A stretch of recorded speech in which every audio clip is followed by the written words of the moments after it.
every time.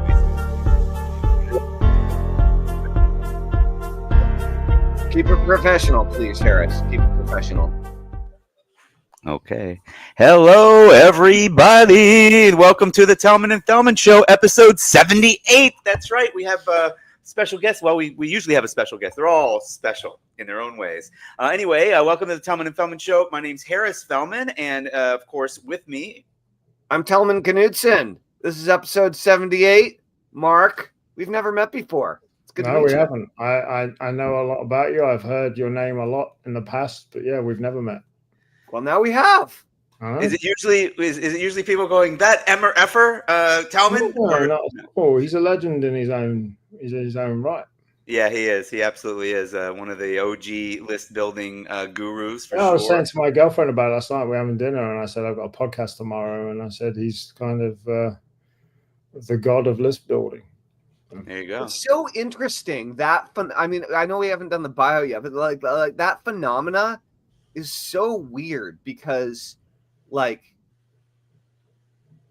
I mean, I was a hypnotist and I was trying to figure out how to either sell hypnosis CDs online or jars of salsa because I started a salsa business in college, and I was like trying to make it work, and it was just not profitable, for 5.5 years. And so I went online to sell this stuff, and I learned list building out of desperation because I didn't have enough money to pay for any like high level coaching, and there wasn't a lot available at the time about what I thought I wanted to learn. And so like I interviewed all these people on list building because I had to learn it and I had no other path. And then but now 20 years later, people like consistently say stuff like he's the guy. Like it's a really like just give me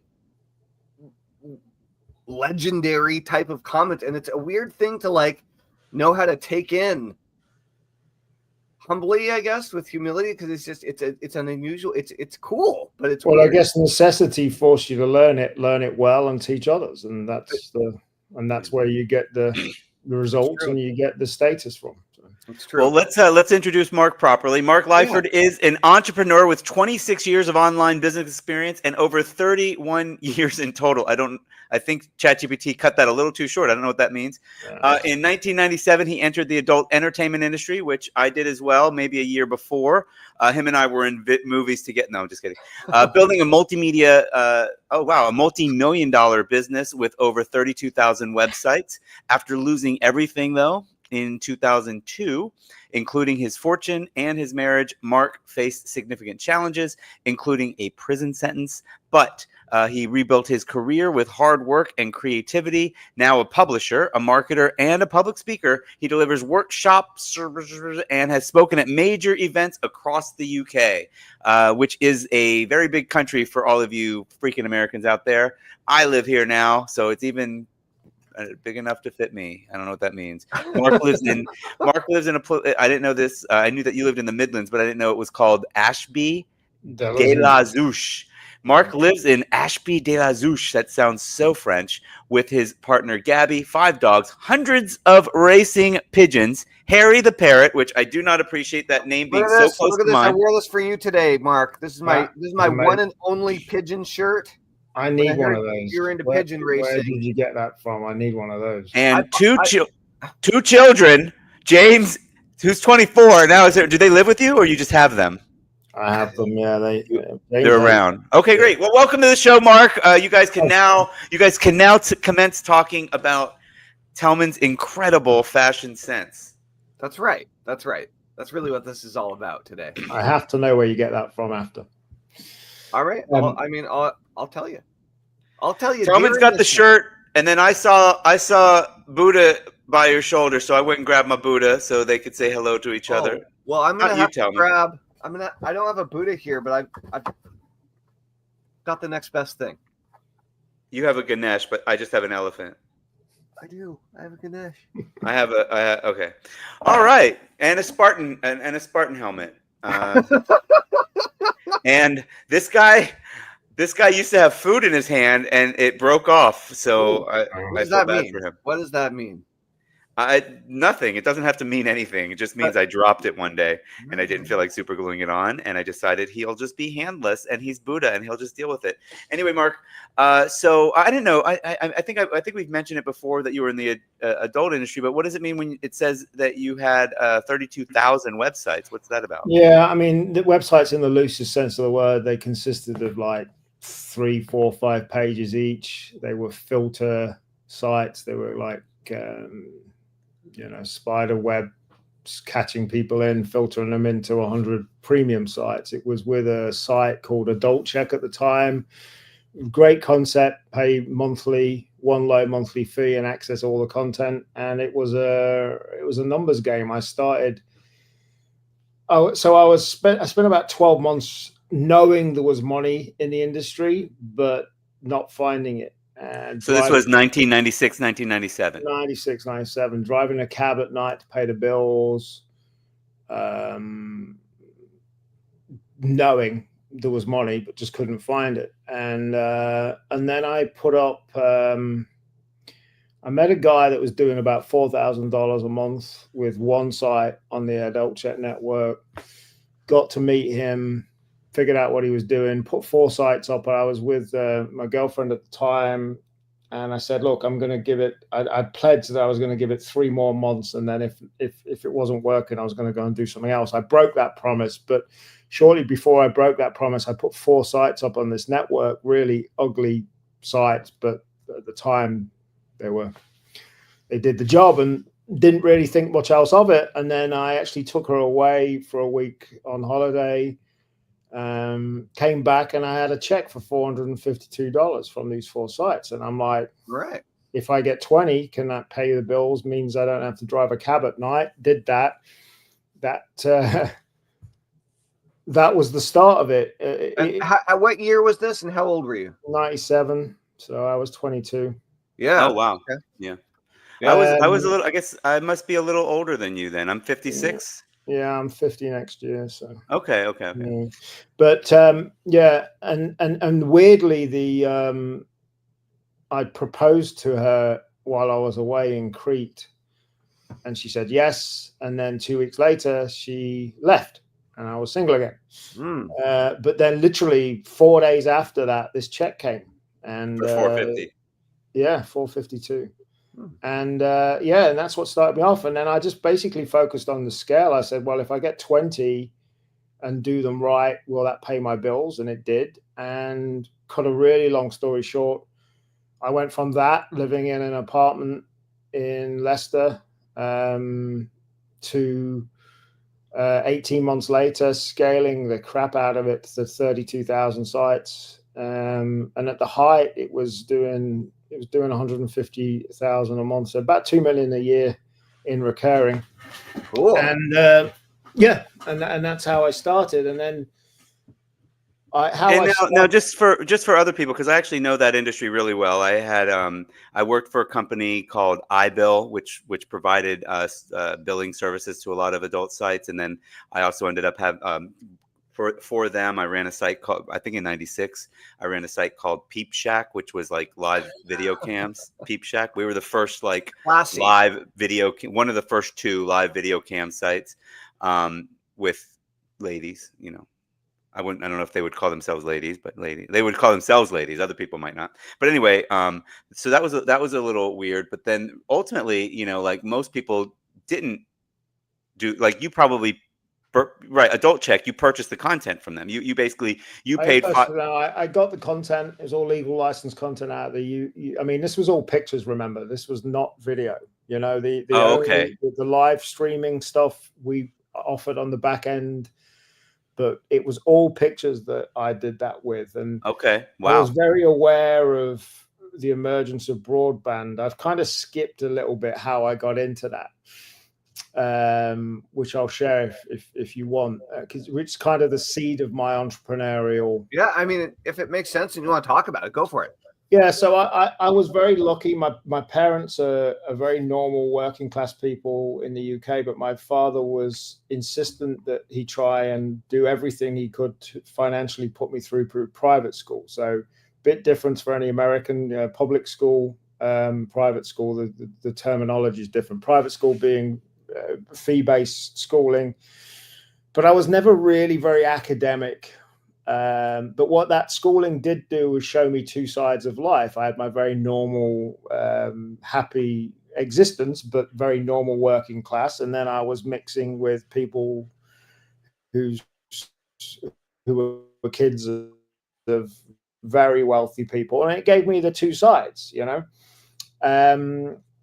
So I had a lot of my family have worked for themselves, but not necessarily entrepreneurial. You know, they're self-employed, but not very entrepreneurial as such. And then I'm not even going to go into it because it takes too long to say how I met my very first mentor. But I met a guy called Harry Dan, who lived in the Bahamas.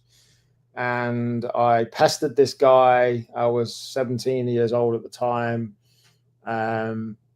Pestered him, called him once a week, and then eventually broke him down enough. He said, if you're interested in the Bahamas that much, get yourself over here and I'll show you around. And he lived on Grand Bahama Island, Freeport in there, and he'd been there for years. English guy, born in Reading, but been over there for years. And so literally 6 weeks later after he said that, I was on a plane to the Bahamas, got the money together on there. And I can still remember now the night that I arrived. He took me down to the marina, and this was a life I'd never seen before. And through a period of about 5 years, I must have visited him 30 or 40 times.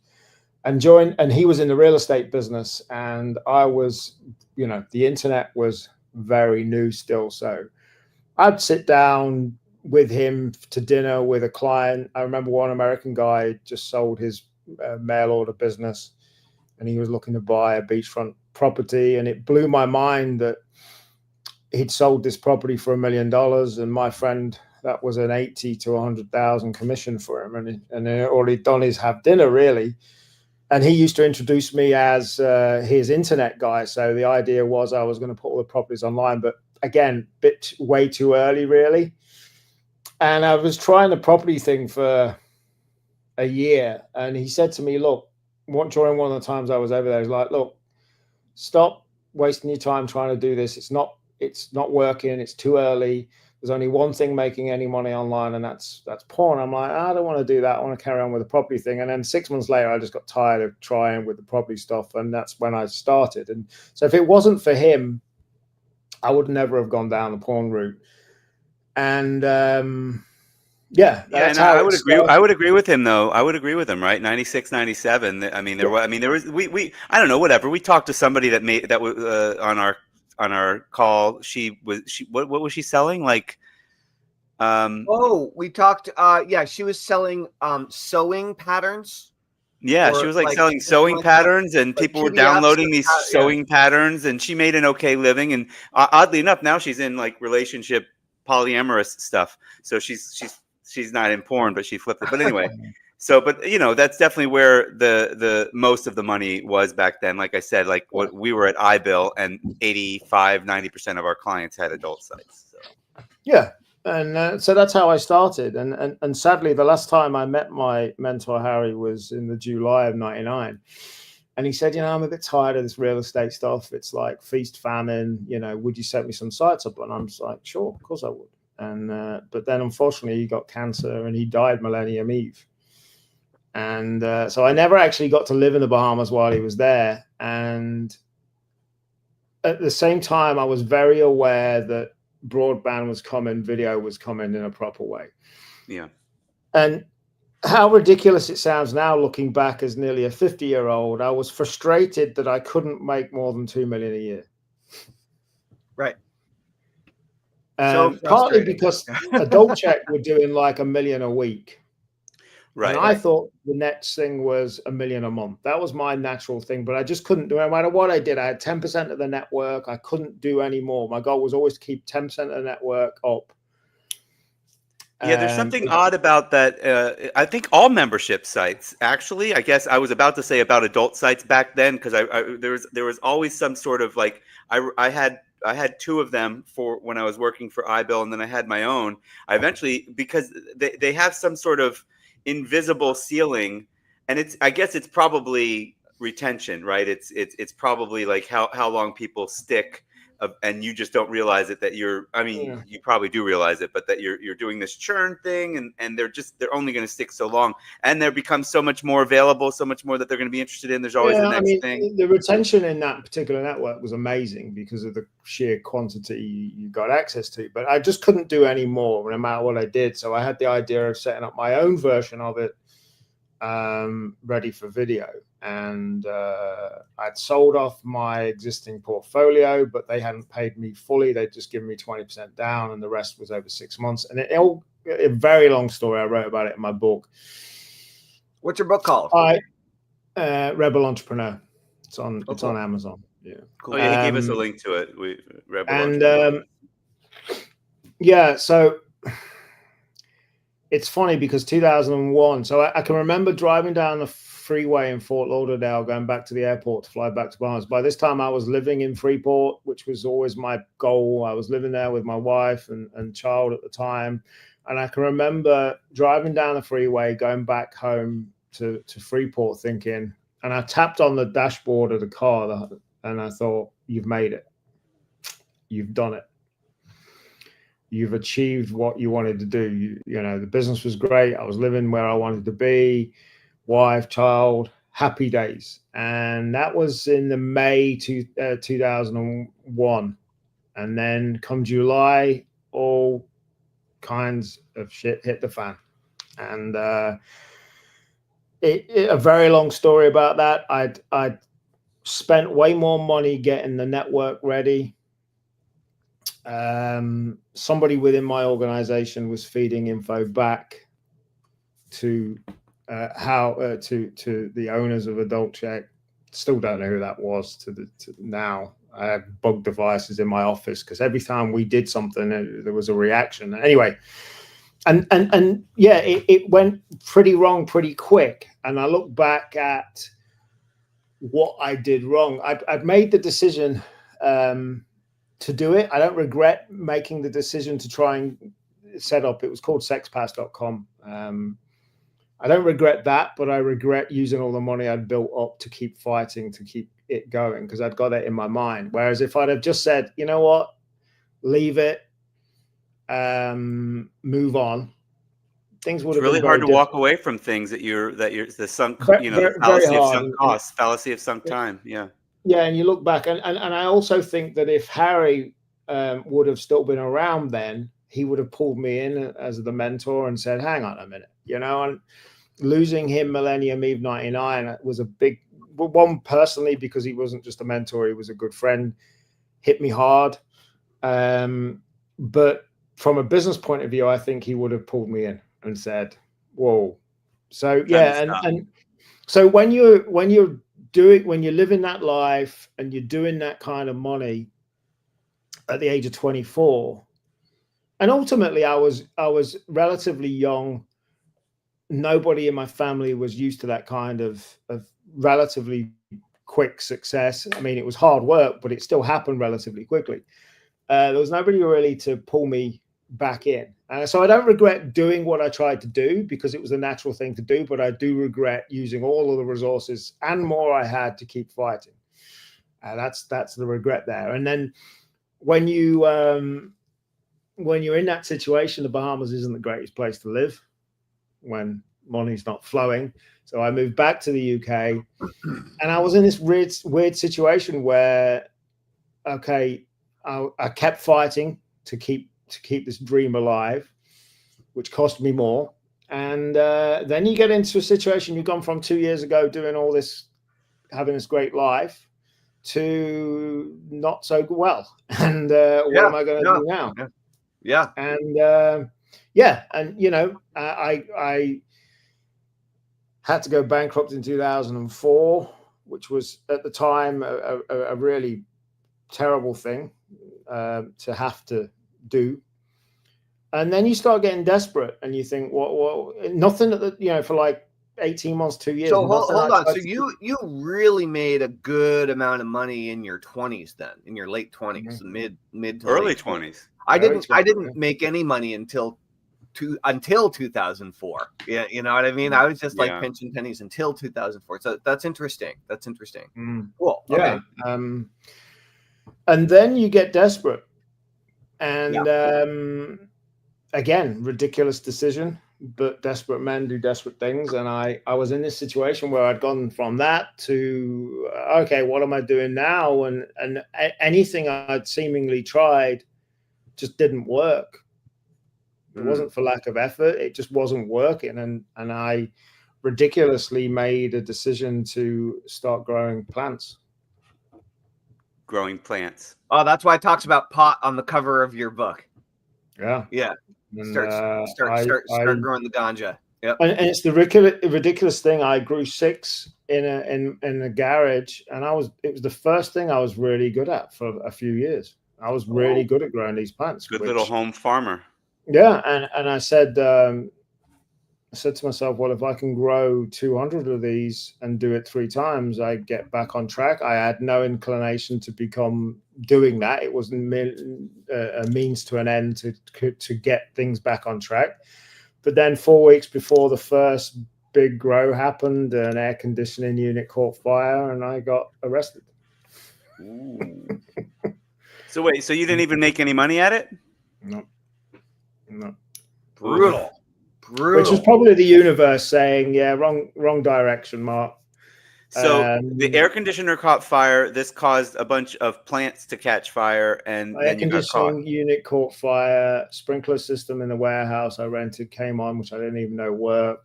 Water flooding out the doors. Fire brigade called. Police called. Mark arrested next day. 14 months on bail. Never been in trouble in my life.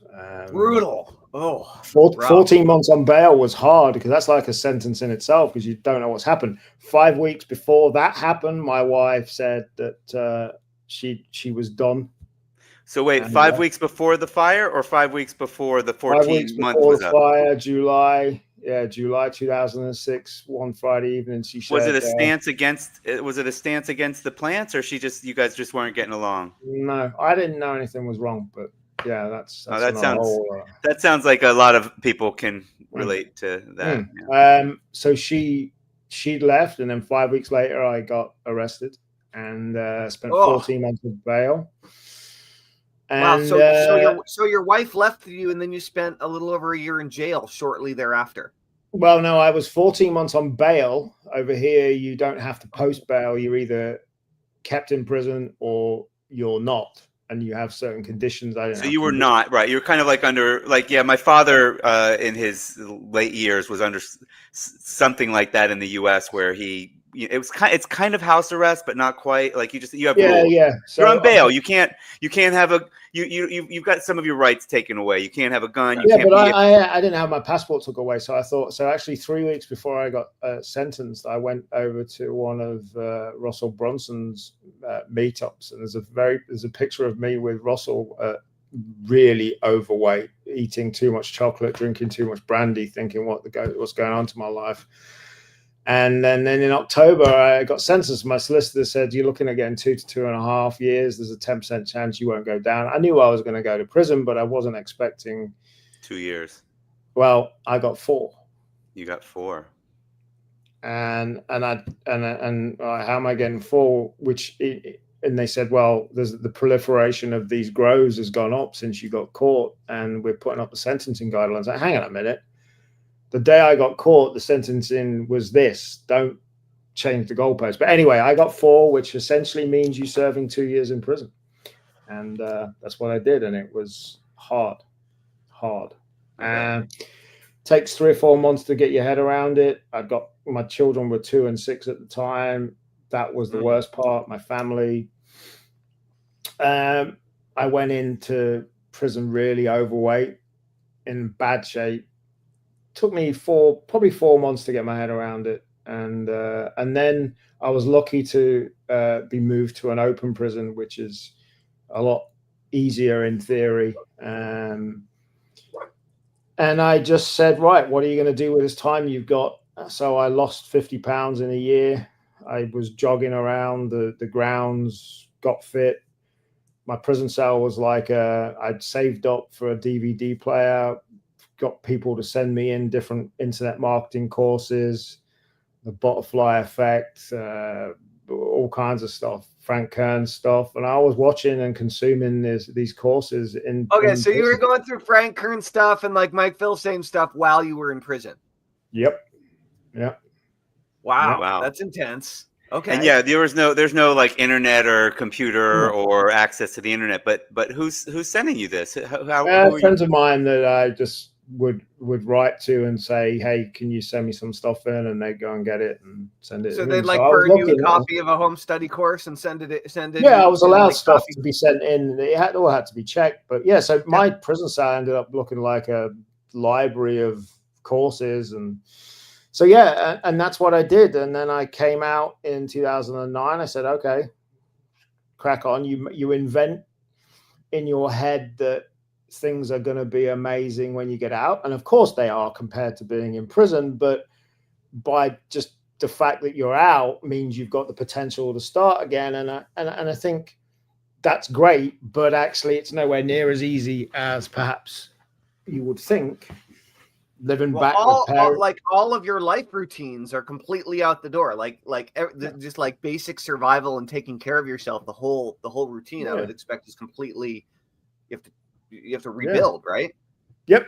Yeah. So living back with parents at the age of 32 is not something you particularly want to do. But compared to others, I was lucky. I had a family to help and support me. I was in one particular prison for 20 months and I saw one guy come back 5 times in that time. And that's just, why would you want to come back? But it's all relative to the quality and level of life you've got on the outside. So yeah, that was a hell of and it still affects me now. Not affects me in a negative way, but I'm still very appreciative of freedom because so I started again and I went to a internet marketing event in Coventry in 2007, just before I got sentenced. And but that's not the one with Russell, right? No, I went to another one, and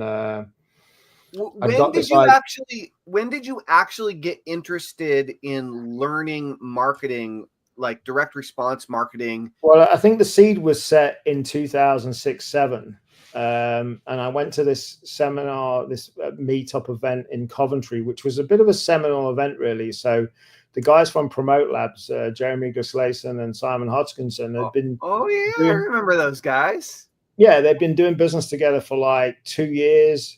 They'd made a lot of money. And that Coventry event in 2007 was the first time they'd ever met in person. And there was a lot of people that we know there at that event. But then literally 4 weeks later, I got sentenced and sent to prison. So I came out and I started again. And I contacted a bunch of people and said, right, I'm here. And what have I got?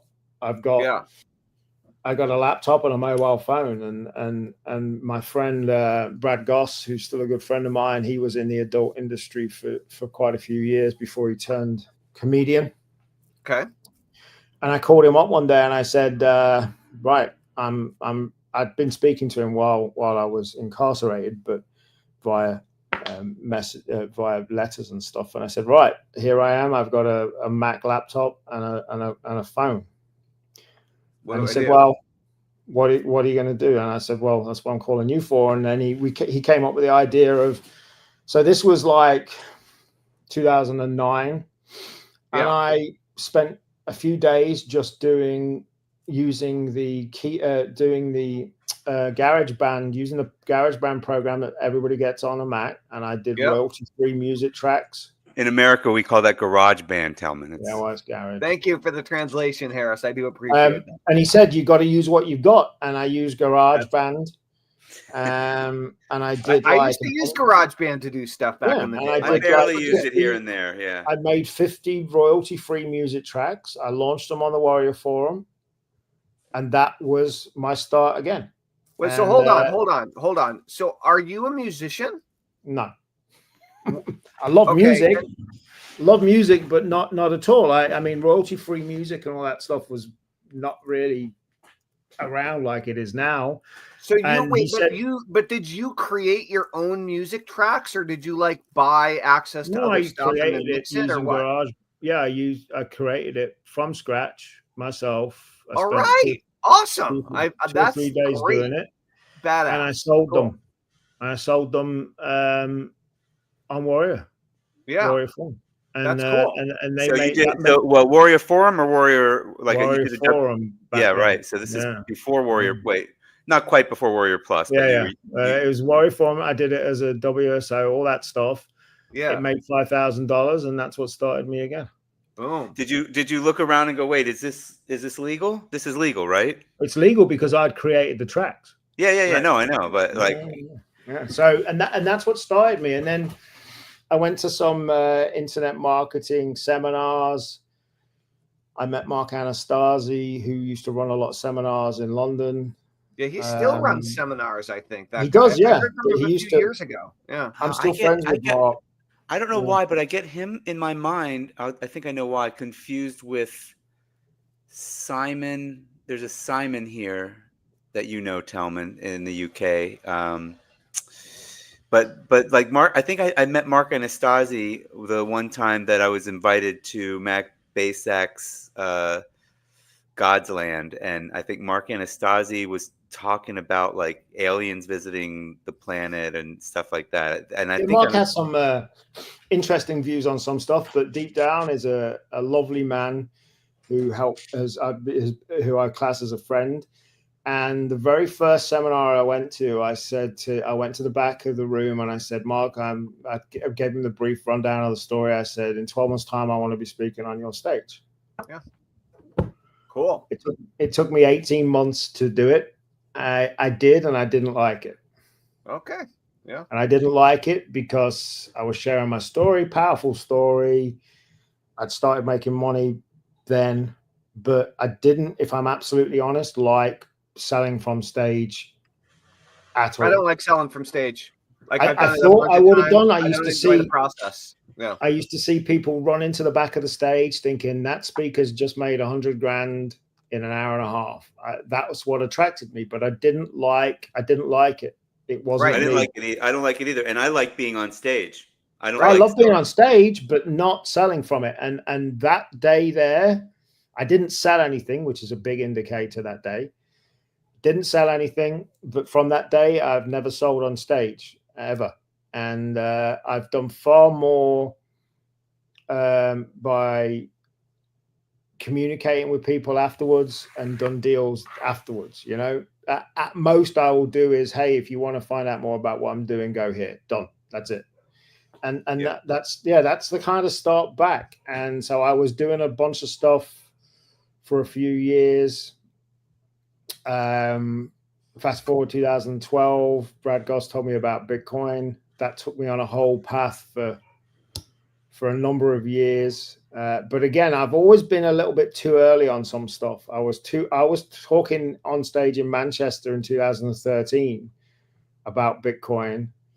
I predicted it would hit $50,000. People laughed at me for doing so.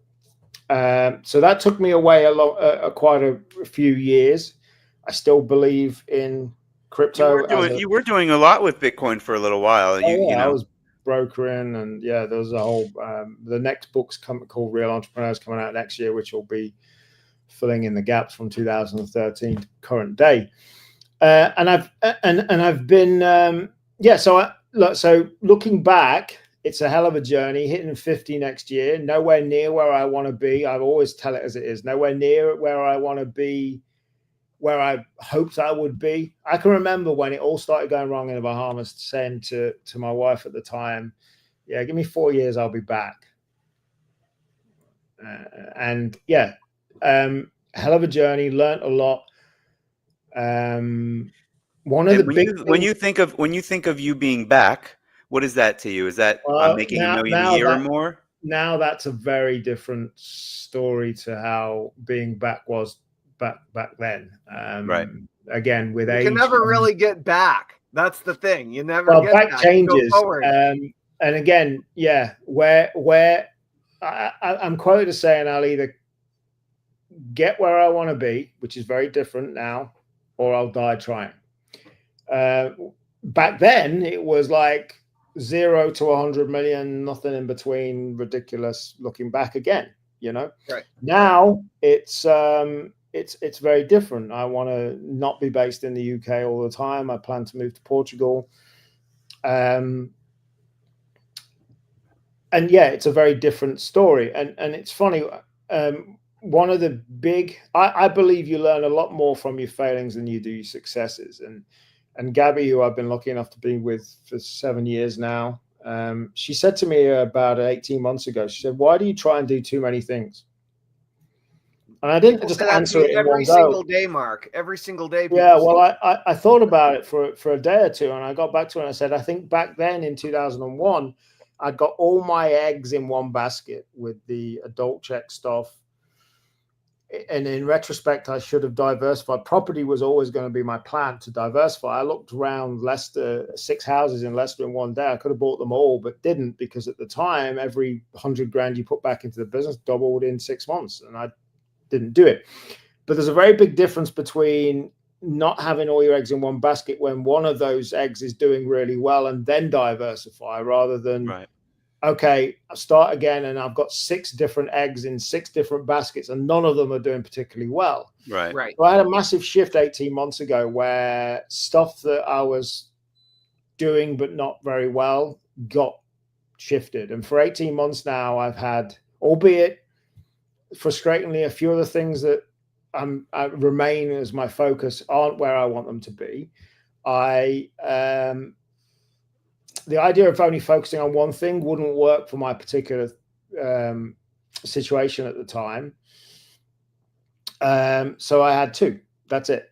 And those 2 are, well, first of all, I've been excited about 3 things in business in my life. 1 was the adult stuff, because I knew there was money there. 2 was crypto, and now it's AI. And I was lucky enough to... Well, actually, let me just to clarify, you were really excited about the internet, and the adult stuff was the manifestation of that at the time, because that was the way to make money with it. Yeah. I mean, not to correct you, but no, it was the internet. All of us have been excited about the internet. Some of us, I mean, I was excited about crypto. I just wasn't able to capitalize on it. And now, what's number 3? Let me guess. Well, it's AI.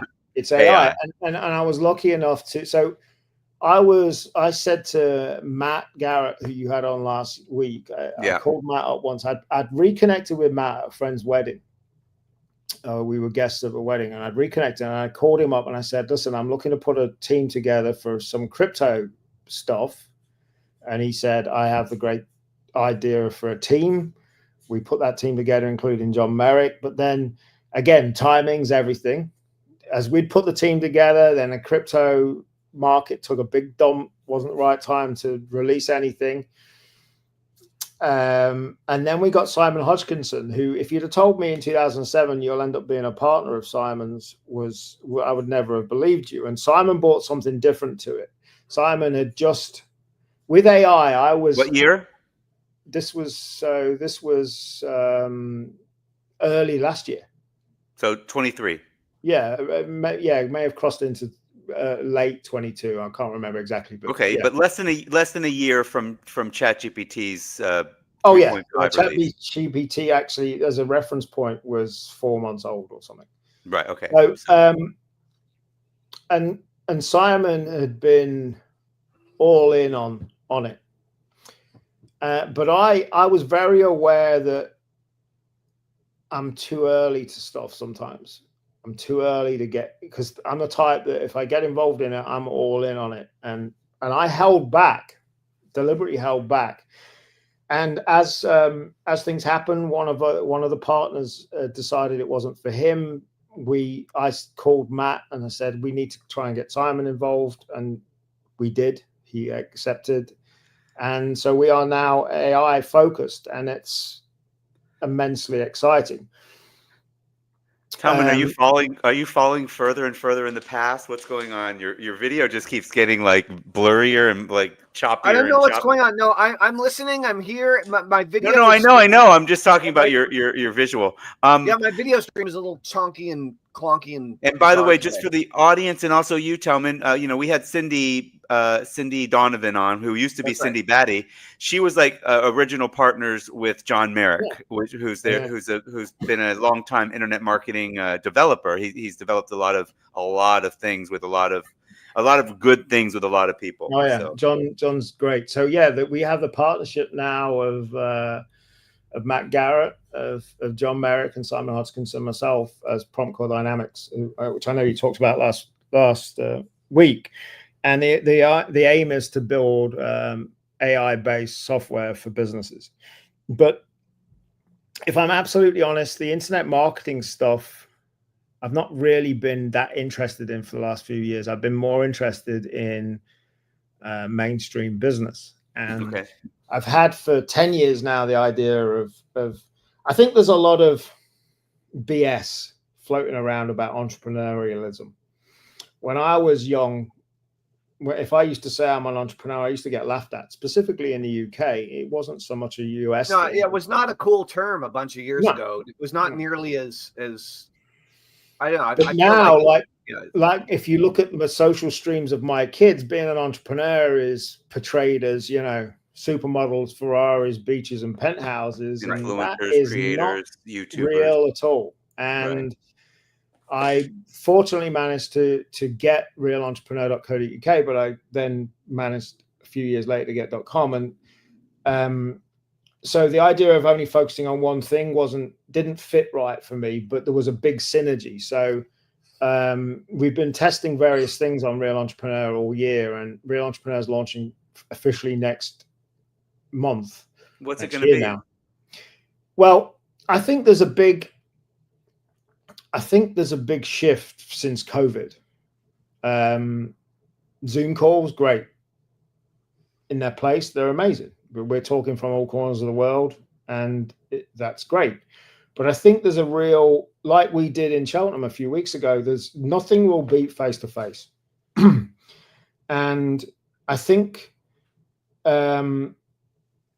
given my past and all of the different people I know in all corners of the world that are experts in their own field, bringing together an organization that helps people wanting to start their own business or scale it is what Real Entrepreneur is going to be, but also mix in online with local area meetups and education. And that's what Real Entrepreneur is going to be. Some would say it's the antidote to all the BS floating around about being an entrepreneur. I hear so much bad advice. And when you say entrepreneur, it could be people wanting to start their own business, like my partner Gabi. She set up her own gin distillery business with a friend of ours. She would have never have done that if it wasn't for my influence. I'm not bigging myself up, but she came out of the corporate world. She worked for Deloitte for a number of years, and she started, and she's doing really well. I'm not saying she's doing really well because of my influence, but at least the spark of it. And I think so I think real advice, real no holds barred, no BS allowed about setting up a business and being a real entrepreneur. And is it also about like raising capital? You think it'll go that far? Everything. Everything involved. Everything involved. And bringing the people I know, experts in their own field. Nobody knows everything. So I'm just going to be the conduit to bring the right experts in their field and talk about and teach, educate people and help them along their way. There'll be some mentoring in there over time, but so the first goal is, again, within the UK, build up a network of local real entrepreneur meetups by county. People will be able to go to their local area within their own county and do it. That's what's happening next year. But there's a great synergy there. And when I was speaking to Simon Hodgkinson about Real Entrepreneur, he's like, this was before we even were partners. You've got to adopt AI. So with Prompt Core Dynamics and Real Entrepreneur, it made sense I'm okay with having those two. I'm a partner of Prompt Core Dynamics and I'm running Real Entrepreneur. And when I see there's a few What's the similar business things model? out What's the there. business model of Real Entrepreneur? Is it that people will pay $100 to come to a meetup, or I It'll mean, be a month. It'll be membership based, but obviously you've got to get them people to know, like, and trust you, and you'll be putting out specific content and maybe AI based apps to focus on specific people and specific niches, and then have you ultimately, looked at school or considered online community, and Yeah, then it also seems having like what you're saying is that you're building a real a real community of entrepreneurs. I mean, well, I like, mean, the people in school, I hear them talk about as well that like the ultimate for them is to everybody wants to ultimately get together in person as well. Like it's not just about getting together online, which it is, but once you build your it's just, I mentioned school because Tellman and I talk a lot about it, and it's something that we've both researched heavily, and we're considering starting something. But so I know a good deal about it, like watching it. yeah, What it sounds that's like it. you're talking about is that. It is being an entrepreneur can be a lonely business sometimes, and nothing beats being able to, like, I always get inspired by we have our partner meetings, our Prompt Dynamics partner meetings, 4 o'clock every Thursday. Every time I come off those calls, I get buzzed again, and that needs to happen for people. If you're like all of us probably work from home, which is great. I love that. I've got no interest in going to offices and stuff, but being able to meet like-minded people where, the one rule is there's no BS floating around. That's it. No, and people like to feel part of a community, that sense of belonging to somewhere, and that's what we're creating. And heavily fused into that is the latest AI stuff to help them.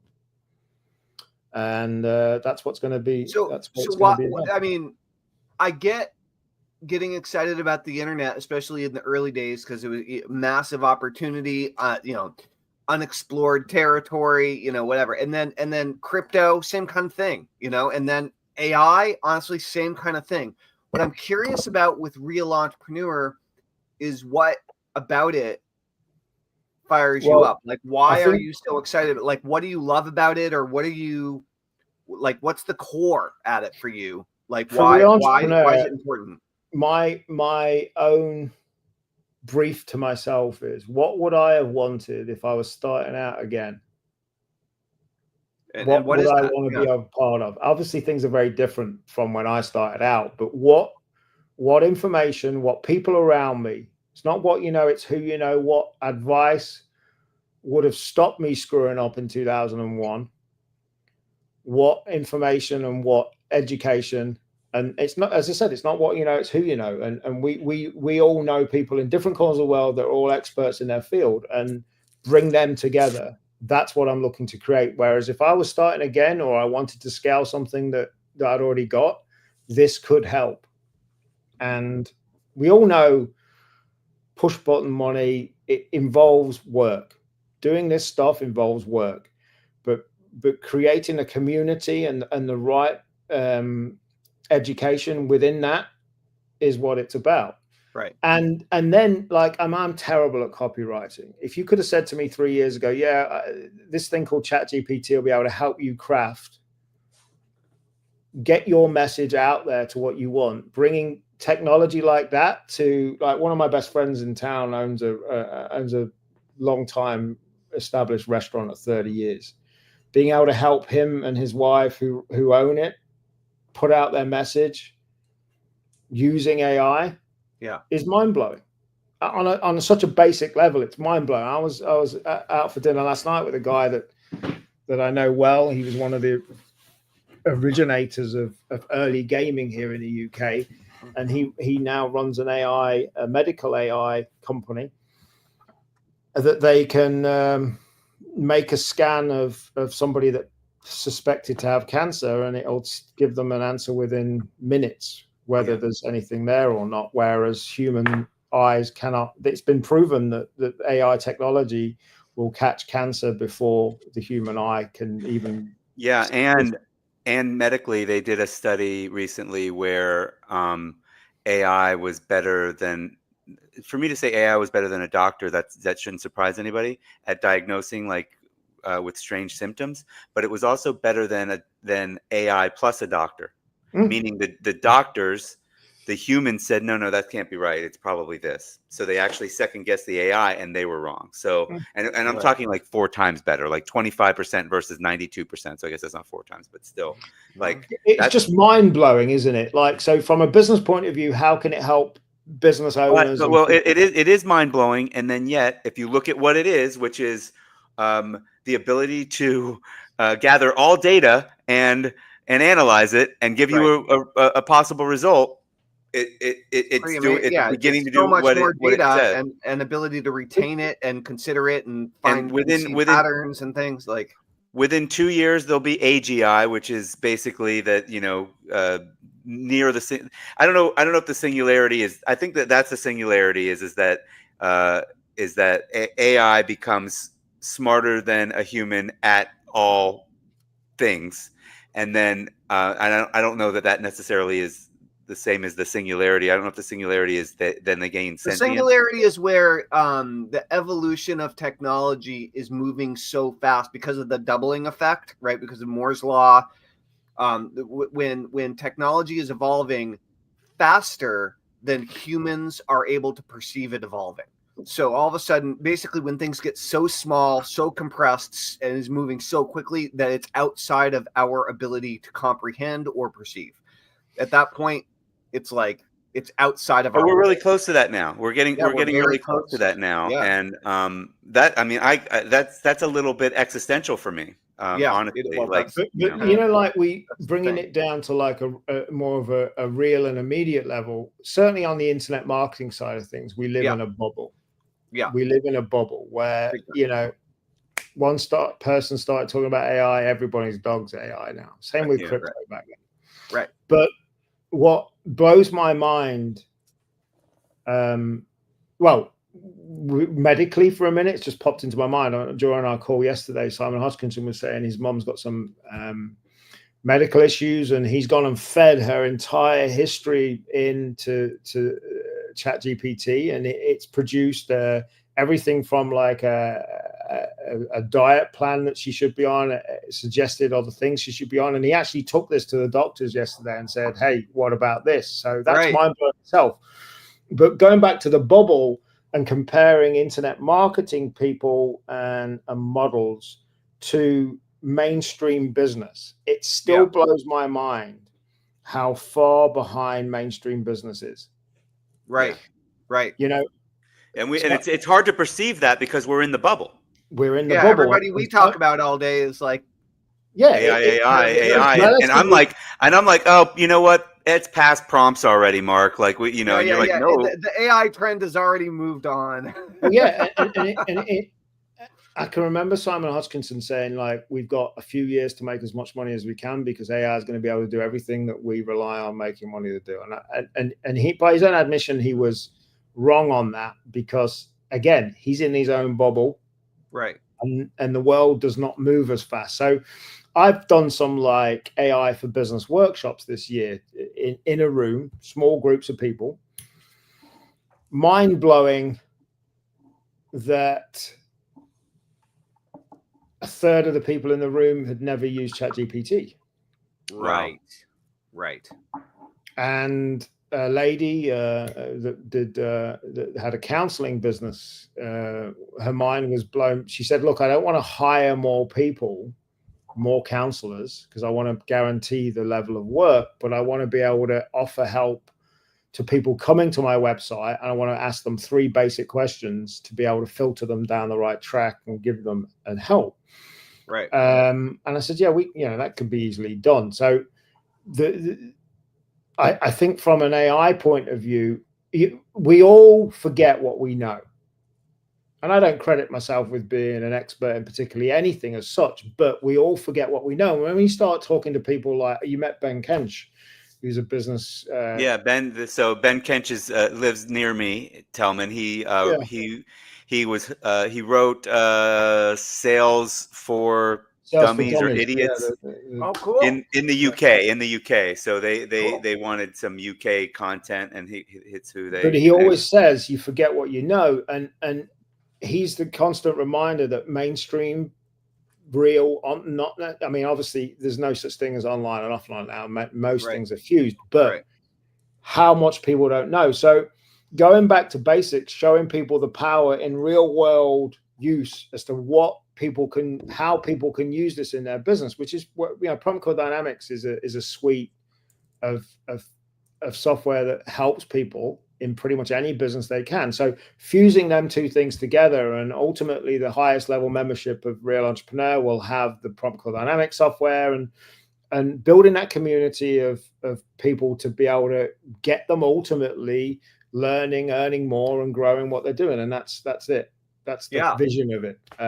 So yeah, they're the two main focuses that I'm on, and I'm incredibly excited about both. And I've been thinking a lot how I can fuse the two and there be a synergy more. And there's a great synergy there, because ultimately Prompt Core Dynamics is about the software and Real Entrepreneur is about businesses. And yes, from a business point of view, the potential to roll out this software into more mainstream businesses is incredibly exciting. So yeah, that's cool. So it's exciting, but like you also got another passion that's totally outside of this, which Tellman wore a shirt for and everything. We didn't even talk about the pigeons. We didn't. We're almost at the end of the hour. We try to do this in an hour, but I'll be as brief as I can. My very first proper business prior to all of that stuff we talked about was brokering and trading racing pigeons.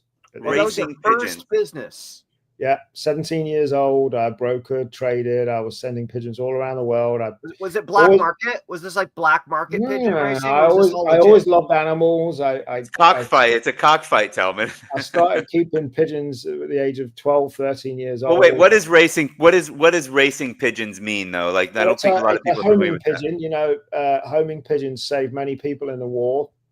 They saved hundreds of people's lives by releasing a pigeon from people caught in enemy territory, and that pigeon getting back to base and sending a message back. So people don't realize how important they are. There's a pigeon called Sharia Moore that's in a museum in London now. She came back with her wing blown to shreds, 1 foot missing, and she still got back. All right. A little hero. The pigeons, man. That's awesome. She single-handedly saved hundreds of soldiers' lives. So take the homing instinct to the pigeon, and you race them, and they all get sent to one place. So one of the biggest races in the world is Barcelona, where you used to live. So the Barcelona. Well, a lot of them stay there. They stay at Plaza Catalunya. They definitely. They get lost and they stay there. They're like, you know what? But who wouldn't? Who wouldn't? Barcelona's amazing. I can't believe I left. Like the pigeons are smarter than everybody. They're like, oh, thanks for the trip. I'm staying. Maybe that's so. Another, and go for it, Mark. Well, that's the sport. The sport's been around for years. It blows my mind. So they get flown by airplane. They get flown by airplane somewhere random, and then they have to make it home. Usually by truck. So okay, they get flown by truck. Drove by truck. A big truck will take the pigeons all the pigeons get put on a truck in the UK, for instance, and they get driven down to Barcelona, and they get liberated, and they fly back home. So like this year was the first time a pigeon has ever flown from Barcelona back to the UK on the same day. And they fly back to your home? Yeah. Well, there's two. How can you tell who wins if all the destinations are different? It's based on velocity, so time over distance. How long it took the pigeon to get back, and how long did it have to fly? So they're all tracked individually in case they get lost and so all on. Electronic timing now. Pigeon has a ring, a RDF ring on its foot. It passes over a sensor. I by the way, kidding aside, I have seen some of the pigeons in Barcelona with a ring on them. Well, some of them ultimately think this is better than where I came from. Yeah, that's right. Yeah. So and then, but tell me, did you hear what he said? He said that just recently the record for basically a pigeon making it back from Barcelona in 1 day. To the UK, yeah. To the UK, which I guess because we have airplanes, that doesn't sound like a feat, but it's a power pigeon right there. That's and they have to get over the channel. Yeah, basically, it's a European-wide competition. So you have some people flying France, Belgium, Holland, but pigeons coming back into the UK have to cross that channel, and they're not going to go Calais to Dover thinking that's the shortest. They're going to fly 80 miles over water to get back. So that pigeon would have hit the coast of France around 8 o'clock in the evening after flying for 13 hours. And then it's gone and decided to hit that channel and go over the channel and get back to Windsor at 10 to 10 at night. Dude. And that blows my mind still. So okay, so I have a Do few you think questions they have a for you. purpose? Do you think that they're aware? Like, because you mentioned, like, you speak of it like the one that got her wing shot, and she saved lives. Do you like you're close enough to them? Ultimately, the two big driving factors come down to three things: home, but what does wanting to get home mean? And ultimately, that's sex and food, and maybe sex babies. And food. Sex, food, and maybe babies that they've got. So is it males or females that Both. fly? Both, because I would think if you give a male a harem back home, he's gonna make it faster than. Yeah. Yeah, I mean, typically the hens fly better a long distance, and there's different things you can do. So the boy will be left at home tending to the babies, but yeah, home, sex, food. How did you get into, like you said, you got into this when you were 12 or 13? How, what originally attracted to you? I just saw a group of pigeons flying around down the road from where I used to live, and I went and tracked the guy down and became friends with him, and he gave me some, and I fell in love with it. I think once it's in your blood, nothing beats the idea. So I don't race myself. I haven't got the time or inclination to race. So there's another side of racing. So the harsh reality of racing to your back garden, that sport's declining. Outside of China, which is a whole different ball game, the world's most expensive racing pigeon is $1.6 million. Okay. And that's China fueled prices. But the sport is declining for many reasons, age and other reasons. In Europe, Romania and Poland are increasing. They're the only two countries increasing.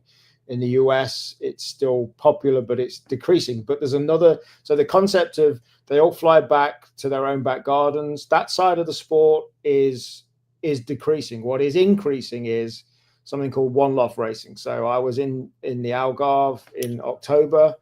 So this is a different side of the sport, which is heavily increasing. So you breed your baby pigeons at the age of 3-4 months old. You send your pigeon away to a loft, let's say in the Algarve in Portugal. The pigeon gets trained to that loft of where there's 7,000 other pigeons flying to it. It becomes home for that pigeon. And then that pigeon gets trained with all of the other pigeons, and then you compete in a race to that particular location. And that side of things is increasing because you pay your entry fee, and there's 2.2 million euros up for grabs. That side of things is increasing. So next year I'm going to have 24 pair of pigeons with the only purpose of breeding them to compete in races in Algarve, the UK, Thailand, Dubai. And but it's a passion that I'll never pass. And pigeons, passion, and profit. Maybe that's the tagline for your next book. Yeah. That's funny. Yeah. So if people want to find out more about you, where do they go? Go to realetrepreneur.com. It's very much still being finished off at the moment. You can find me on Twitter at Mark Lyford. You can find me on Facebook by typing Mark Lyford as well. But yeah, I have an idea. I have an idea for the pigeons, guys. So it's instead of it going on the decline, the way that it could become even bigger is the same way that poker became bigger, and the same way that F1 became bigger, which is it needs a TV show that covers so the thing that made poker go big was that we could all see what the cards were, and now it's a sport that we can watch. And then F1 Drive to Survive on Netflix just really blew it up worldwide because of that. So and I'm sure it's the same as snooker and darts over here in the UK. Yeah, they became televised. Out of all of the social stuff I do, my YouTube channel is the most popular for pigeons. And yeah, you look at horse racing, it's the same, but there's just different animal. And I was in China in 2019, and they have live tracking in China available. It's just not quite here yet in Europe. Now, when you live can tracking, actually, so the RD the ring is trackable, GPS but then ring. also, like, what would happen if there were?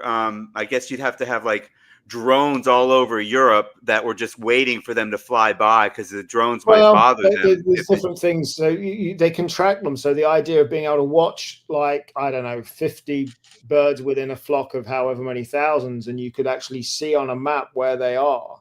That's interesting. That, to me, that's interesting as heck. I mean, you know, one of the things that needs this sport to increase is betting. Okay. And they have pool betting internally in different races, but long term, when the time's right, the one thing I will do is that. But live tracking, if you can imagine, like, we're sitting there in the Algarve, great, it's sunny, you have a beer, but you don't exactly know where the pigeons are. You wait for them to come back. Live tracking will mean that you can actually see a dot moving down on a big map coming down. And so that's I love it. All right. Well, I know when I left and came back, you guys were kind of wrapping it up. I just wanted to throw my other thought out there about nothing beats seeing a pigeon come back from 500 miles and it's flown back to you. I bet. That's like, thank you for today. It's been great. We've covered a lot, I know, but we hardly had to ask you questions. We just kind of gave you the prompt and off you went. I was thinking it would be fun to see what everybody's last 4 or 5 ChatGPT prompts were, but I'll skip it. We'll maybe some other time. Just because mine were so random, I don't remember what they are right now. But I was like, I wonder what everybody's is. So, but that could be a fun. That should be something on like dating apps.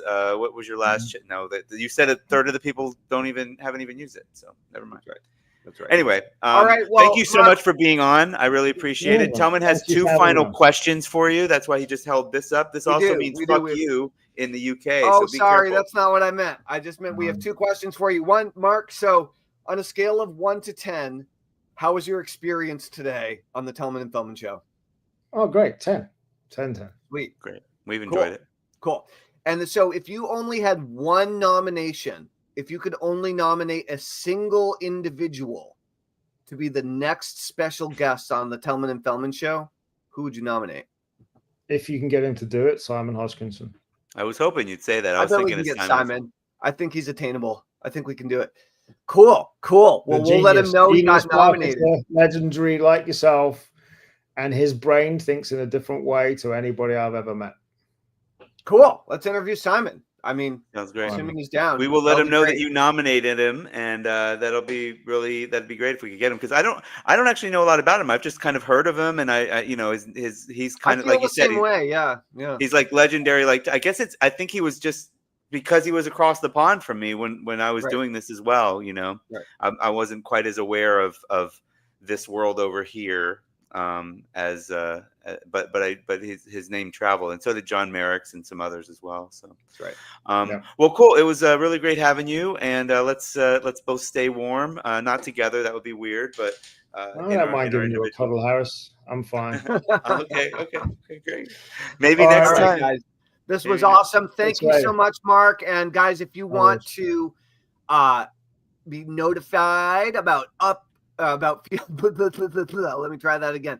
If you guys want to be updated and notified about any and all future episodes of the Tellman Fellman Show and get access to all of the previous episodes of the Tellman Fellman Show, go to tellmanandfellman.com, put in your name, put in your email, put in your phone number, and we'll keep you informed. Yeah, this is episode 78. We've interviewed over, probably 65 different OGs, and a couple of them, I guess, maybe wouldn't be considered OGs, but super successful internet marketers, online marketers, digital marketers, a couple people that had nothing to do with internet marketing as well. Or not nothing. Nobody has nothing to do with it. Yeah, everybody's connected through internet marketing in some way. Yeah. So anyway, that's it, everybody. Thank you so much for watching. Thanks for joining us. And then also, not just the people live, of course, the people that'll see it on the replay. So that's right. Thanks, That's right. everybody. And Mark, if there's any way we can help you out with Real Entrepreneur or pigeon racing, please reach out and let us know. Probably more the Real Yeah. Entrepreneur, I think, would be for me. Yeah. All right. Although I could, think you should magicians do like pigeons. I do a magic trick where I make a bird appear. I But, like the idea. I like the idea of turning your pigeons into influencers and giving your pigeons individual like Instagram and TikTok accounts and really building them up. There's a company here called Funky Pigeon that do greetings cards, and they're the first company to embrace making pigeons look cool using AI. Their adverts. Well, use some great. real pigeons. Like you got. How many do you have? I got about 200 at the minute. Too Well, many. you got but yeah. plenty. You got a few stars in the making in there, I'm sure. I've always felt that there's a pigeon racism, actually, because like pigeons are the gray ones are looked down upon, and the white ones are like, oh, they're love and peace. The doves, it's the same breed. We just call them doves and treat them differently because they're white. I mean, what is that about? In all honesty, in all seriousness, now there's a big issue with pigeons. Like people see pigeons on the street, and they view them as pests or whatever. But what I'm talking about, you're comparing pedigree racehorses. They have training, feeding regimes. Yeah, you're comparing. Right. So yeah, I had pet doves when I was a kid. I can coo like can you coo? This is when they're in heat. They're looking for some sex. Right? That's really nice, Harris. That's very, very interesting skill. You should work that into your show. I do. And then I make a bird appear. Nice. There's two birds. Nice. All right, guys. We'll see. guys. Have an awesome day, everybody. Good seeing you. Great meeting you, Mark. Hopefully we get a chance to talk again very soon. Catch you soon, guys. Bye. Bye, everybody. Thank you.